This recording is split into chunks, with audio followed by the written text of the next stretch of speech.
السلام عليكم ورحمة الله وبركاته. ازيكم عاملين ايه؟ يا رب تكونوا بخير. فيديو جديد من فيديوهاتنا، تابعونا وخليكم معانا وما تنسوش الاشتراك في القناة وتفعيل زر الجرس والمشاركة كتير.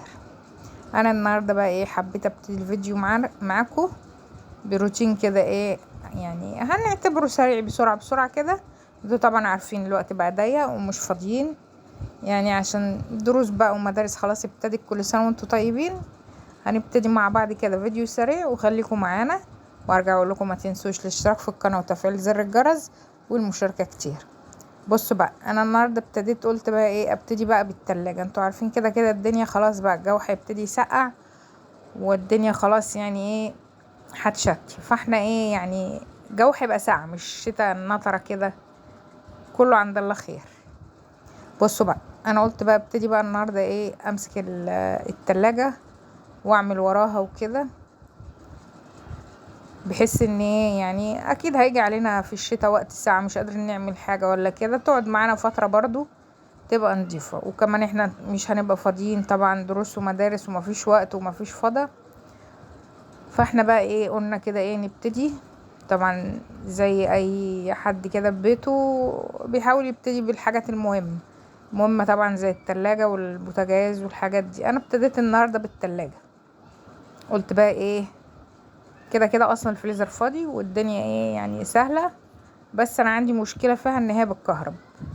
فانا قلت بقى ايه ابتدي بيها كده لحد ما نشوف لها حل وربنا ييسر ان شاء الله.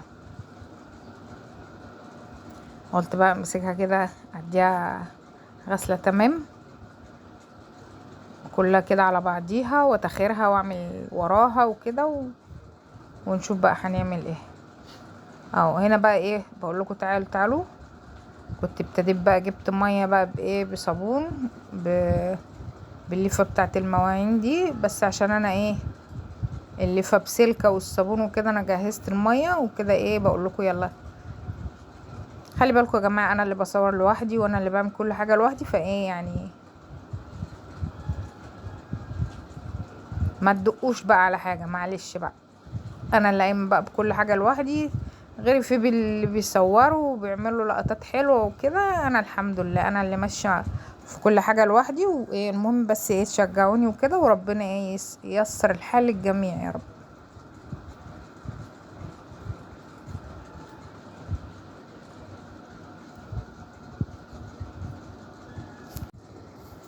هنا بقى ايه زي ما قلت لكم بقى هنكمل. ابتديت طبعا بقى ايه اغسلها من فوق بقى كده واظبطها.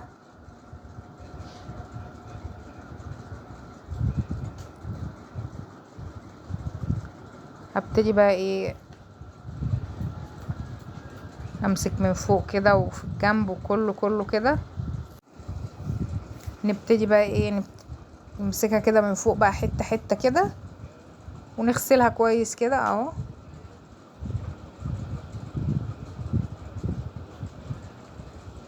طبعا زي ما بقول لكم انا شلت كل اللي فيها، كان عندي دواء وكان عندي يعني حاجات بسيطة فيها، يعني خيارتين كده على ليمون على فلفل.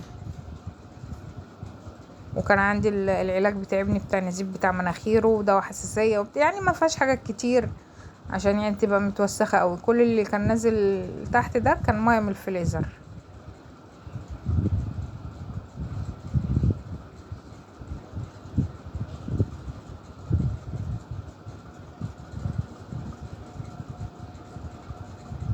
هنا بقول لكم ايه كل شويه بقول لكم استنوا وبرجع تاني، بكون مثلا ايه يعني خلصت الحته اللي فوق او لفيت حاجه كده غسلتها. هنا ده كان تلج ماسك بتاع الفريزر من تحت كده، طبعا كنت بشيله عشان اعرف اغسل. هي عامله تلج مع انها فاضيه، يعني ازاي اهو. انا بقول لكم بالكهرب كمان، معرفش تقريبا في سلك عريان فيها ولا ايه، هنشوف بقى اللي هيحصل فيها ايه. طبعا عشان هي عريضة وكبيرة شوية من جوه، يعني بضطر ايه ابقى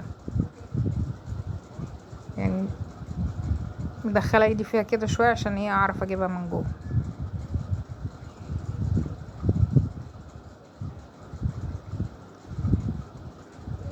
طبعا بقى حتة سلكة ليفة اللي هي بالسلك، الصابون بقى يكون كويس كده وريحته حلوة، بحيث ان هو يخلي برضو ريحتها حلوة ونضفها كويس.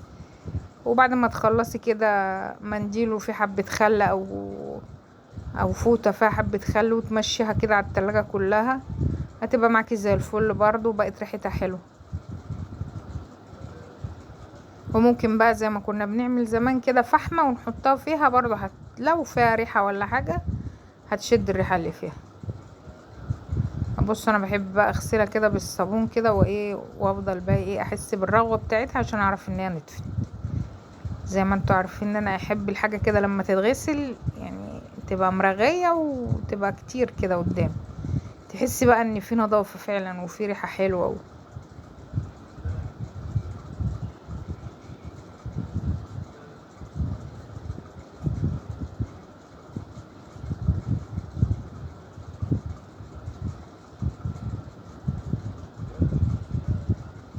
هنا معلش يا جماعة، انا اضطريت ان يعني طول ما انا يعني بشتغل او بعمل اي حاجة انا باكل لبان، لان انا وداني لما بيخش عليا الشتاء وداني بتكون تعبانة، فعلى طول الدكتور يقول لي لازم اكل لبان عشان الشمع بتاع ودني يبقى موجود عشان ما يتعبنيش. فانا معلش اعذروني بقى في الحتة دي، مضطرة وغصب عني انا يعني برميها شوية وبرجع اخدها تاني، بس بتبقى واحدة تانية يعني، بس عشان ودني.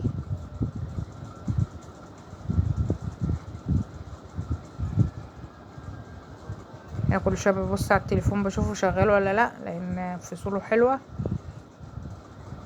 هطفيها بقى يعني، ممكن كده كنت هطفيها عشان ارجع.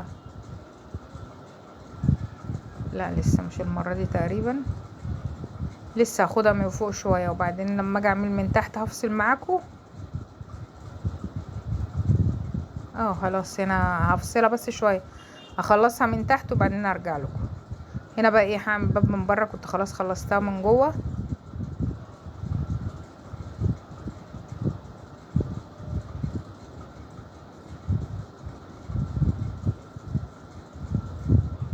طبعا عشان انا بس كنت قعدت على الكرسي وكده عملتها من جوه عشان يعني اخلص وكده. هنا كان الصابون نطر في عينيا.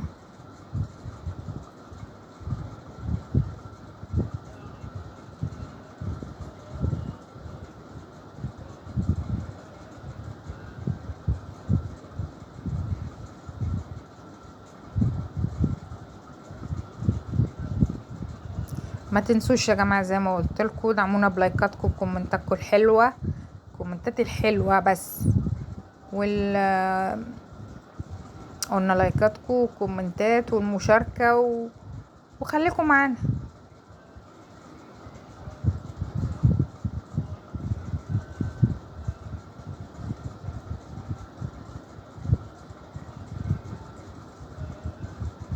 انا بقول لكم هي بقت حلوه زي الفل بقى، ما تستخسروش فينا اللايك. انا بقى هشيل الطبق واروح بقى اجيب حته بقى نضيفه. انا يعني هي كانت عندي بشكير واتقطع، فانا خليته بقى للحاجات دي، بيلم الميه معايا بسرعه وبيشرب الميه كويس قوي، بيخلي الحاجه زي الفل برضه.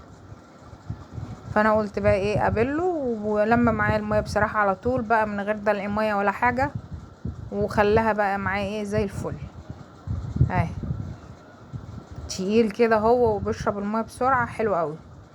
على طول اغسله واخليه للحاجات دي، مش عايزه افرط فيه بصراحه لانه يعني بيشرب الميه بسرعه وبيساعدني كتير.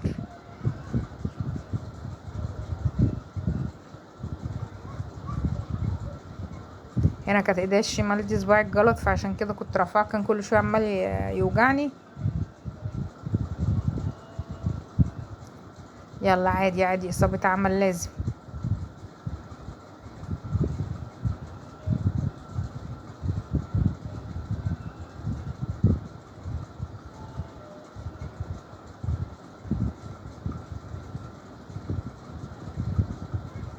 وخلي بالكوا بقى في تقريبا دور برد داير ولا يعني، لان طبعا انا شايفه ناس كتير بتشكي من الدور ده، فربنا يستر. خلي بالكوا بقى، والمدارس ابتدت لازم بقى نحرش شويه، ربنا يسترها بقى. وتحسوا ان الجو ابتدى يسقع ولا انا غلطانه؟ بالليل كده بيكون في ساعة بنضطر نطفي المروحة.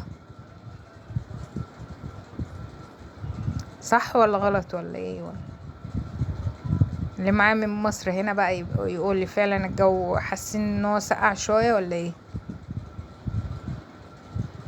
هنا بقى زي ما بقول لكم ان انا ايه يعني ايه، عشان غويطه شويه لجوه، فايه يعني لازم ايه ادخل دماغي جواها كده عشان اعرف ايه الم اللي جوه.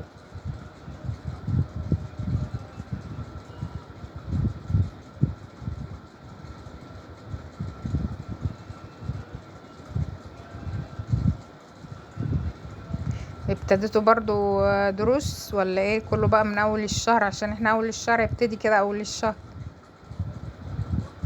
صح ولا؟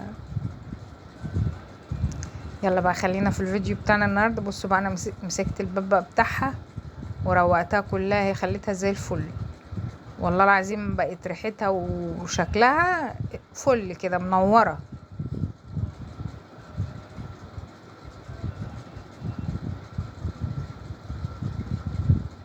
يعني زي ما بقول لكم كده ان خلاص بقى طبعا هيخش عليك الشتاء مش هتعرفي تعملي حاجه، يبقى الجو ساقع ومش فاضيه هلم حاجتنا حاجه حاجه. عايزه اقول لكم ان انا كمان مسكت الصاله زعفتها ومسحتها وكده، بس انا ما جبتهاش معاكم يعني، انا عملتها برضو مع الفيديو ده، بس انا ايه ما صورتهاش. انا قلت عشان ما يبقاش الفيديو طويل عليكم وتبقوا متضايقين، يعني انا بحاول اخلي ايه حاجات قصيره كده. وزي ما قلت لكم ان انا مسكتها برضو شدتها وعملت من وراها وكده، بس دي انا جبتها معاكم. بس الباقي بقى ان انا مسكت الصلاه زعفتها وظبطت الدنيا كده وبعد ما خلصت خلاص مسكتها كلها مسحتها وفرشتها.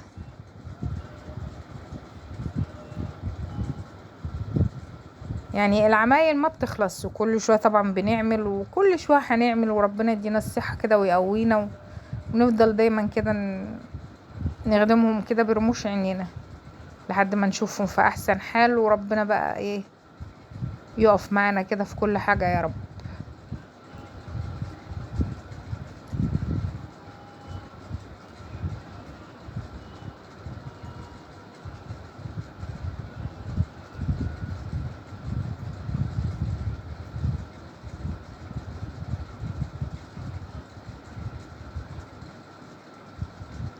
هنا زي ما بقول لكم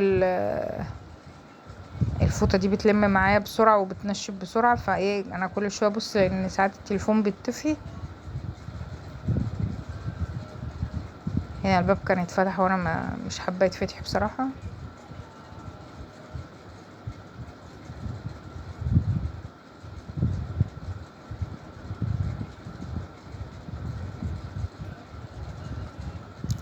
المهم هنكمل بقى برضو افضل ايه اشطف في الحته معايا كده وارجع لمعها لحد ما الاقيها كلها كده فله.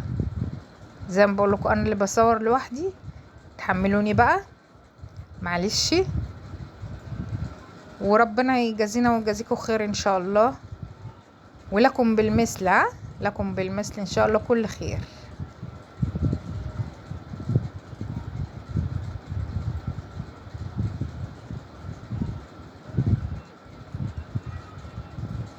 اعملها برضو من جوه كده اهو.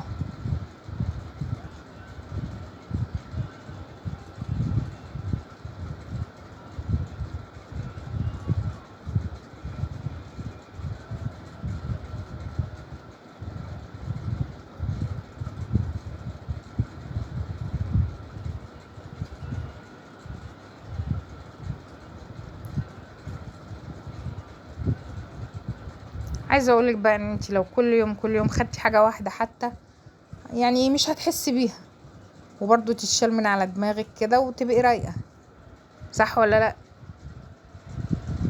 كل يوم حاجه كده من ضمن الحاجه اللي بتعملها، مش شرط كله مره واحده. هنا ايه طبعا كنت مسحتها بقى ونشفتها